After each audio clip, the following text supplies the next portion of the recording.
بسم اللہ الحمدللہ والصلاة والسلام علی رسول اللہ۔ محترم حاضرین گرامی، آج کے درس میں انشاءاللہ ہم وہ چیزیں دیکھیں گے جن سے ہمارا روزہ ٹوٹ جاتا ہے۔ عربی میں انہیں مبطلات الصیام کہتے ہیں، یعنی جن سے روزے باطل ہو جاتے ہیں۔ سب سے بڑی چیز جس سے روزہ فاسد ہو جاتا ہے، باطل ہو جاتا ہے، وہ ہے میاں بیوی کا آپس میں تعلق قائم کر لینا۔ نماز کی حالت میں افطاری سے لے کر سحری کے دوران یہ آزادی حاصل ہے، لیکن روزے کی حالت میں یہ چیز ہمارے لیے جائز نہیں ہے اور یہ مبطلات صوم میں سے ہے۔ اگر کسی سے یہ غلطی ہو جاتی ہے جان بوجھ کر، تو ایسی صورت میں اسے کفارہ دینا ہوگا۔ کفارہ کیا ہے؟ کفارہ ہے عتق رقبۃ مؤمنہ، یا تو ایک غلام آزاد کرے۔ غلام آزاد کرنا ظاہر ہے یہ چیز آج ہمارے سماج میں نہیں ہے اور ہماری دسترس میں بھی نہیں ہے، ہم یہ کام تو نہیں کر سکتے۔ لیکن دوسرا یہ ہے کہ صیام شہرین متتابعین، لگاتار 2 مہینے روزے رکھنے ہیں۔ ایک مہینہ یا 1 مہینے کا روزہ کتنا گراں گزرتا ہے۔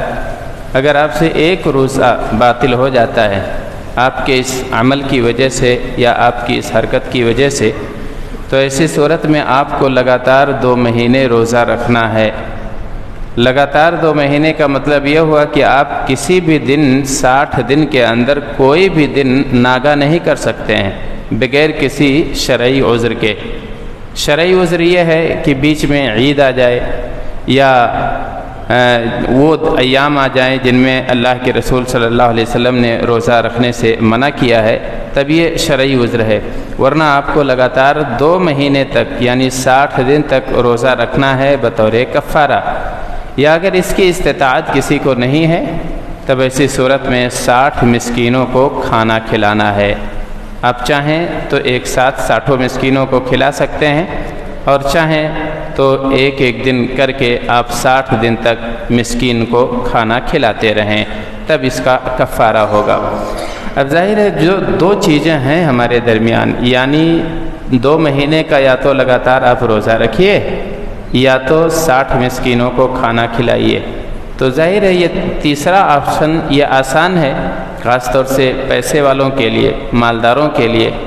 لیکن آپ پہلے آپشن کو چھوڑ کے تیسرے کو نہیں اختیار کر سکتے ہیں۔ اگر آپ کے اندر طاقت ہے، اگر استطاعت ہے، اور پھر وہی غلطی نہیں کر بیٹھیں گے، اپنے آپ کو سنبھال سکتے ہیں، تو ایسی صورت میں آپ کو لگاتار 2 مہینے کا روزہ رکھنا ہوگا۔ ایک صحابی آتے ہیں اور نبی پاک صلی اللہ علیہ وسلم سے بہت حسرت کے ساتھ، بڑی ندامت کے ساتھ، افسوس کے ساتھ اظہار کرتے ہیں، کہتے ہیں وقعت علی امراتی وانا صائم، اللہ کے رسول صلی اللہ علیہ وسلم سے غلطی ہو گئی اور ماہ رمضان میں روزے کی حالت میں میں نے اپنی بیوی سے تعلق قائم کر لیا ہے۔ اللہ کے رسول صلی اللہ علیہ وسلم پوچھتے ہیں اس شخص سے کہ هل تجد رقبۃ، کیا غلام آزاد کر سکتے ہو؟ کہا غریب آدمی ہوں، غلام کہاں سے لاؤں گا، پیسے اتنے نہیں ہیں۔ تب انہوں نے کہا میں یہ کام نہیں کر سکتا ہوں۔ آپ نے دوسرا آپشن دیا اور کہا هل تستطيع صيام شهرين متتابعين، تو کیا لگاتار 2 مہینے روزہ رکھ سکتے ہو؟ اس آدمی نے کہا اللہ کے رسول صلی اللہ علیہ وسلم ایک ہی مہینے میں یہ حالت ہو گئی ہے، تو لگاتار 2 مہینہ میں کیسے رکھ پاؤں گا، اس کی بھی استطاعت نہیں ہے۔ پھر آپ نے فرمایا فَأَطْعِمْ 60 مسکینہ، تو اب تم 60 مسکینوں کو کھانا کھلاؤ۔ اور دوسرا مفطر صوم یا مبطل صوم یہ ہے، روزہ توڑ دینے والی چیز جو یعنی اپنی آدمی چاہت سے اور اپنی جانب سے منی کے اخراج کا ذریعہ بن جائے، خود سے اسے خارج کرے اگر کسی کا احتلام ہوتا ہے تو اس سے روزہ باطل نہیں ہوگا، جیسے کوئی نماز پڑھ کے سویا ہوا ہے، روزے کی حالت میں ہے، اور اگر اس طرح کی چیز ہو جاتی ہے خود سے تو اس سے روزہ نہیں ٹوٹے گا، البتہ وہ اٹھے گا، اپنا غسل وغیرہ کرے گا۔ لیکن اگر خود سے ایسا کیا ہے اور اس کے اخراج کا ذریعہ بنا ہے تو اس سے بھی روزہ ٹوٹ جائے گا۔ یہ شہوت نہیں چھوڑا ہے گویا کہ اس نے، اور اپنی خواہش اس نے پوری کی ہے۔ اللہ تبارک تعالیٰ کہتا ہے اجر بندے کو دیتا ہوں، بے حساب دیتا ہوں، اس لیے کہ یدع شہوتہ وطعامہ من اجلی، اس آدمی نے اپنی خواہشیں میری خاطر چھوڑ دی ہیں، کھانا چھوڑ دیا ہے، پانی ترک کر دیا ہے، لہذا میں اسے اجر دوں گا۔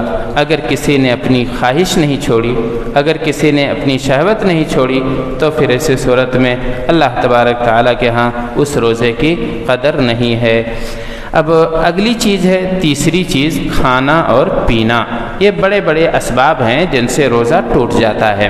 کھانا اور پینا، فمن اکل او شرب مختارا ذاکرا لصومہ، اگر کسی نے کھانا کھا لیا ہے یا کسی نے پانی پی لیا ہے اور یادداشت اس کی باقی ہے، ہوش و حواس میں ہے اور مختار ہے، یعنی اسے آزادی ہے، زبردستی لوگ پکڑ کے اسے نہیں کھلا رہے ہیں اور مار اور ڈرا کے دھمکا کے اسے نہیں پلا رہے ہیں، بلکہ وہ اپنی چاہت سے پی رہا ہے، اپنی خواہش سے، اپنی مرضی سے کھا رہا ہے، تو ایسی صورت، اور یاد ہے اسے، جان بوجھ کر بھولا نہیں ہے، تو پھر روزہ ٹوٹ جائے گا۔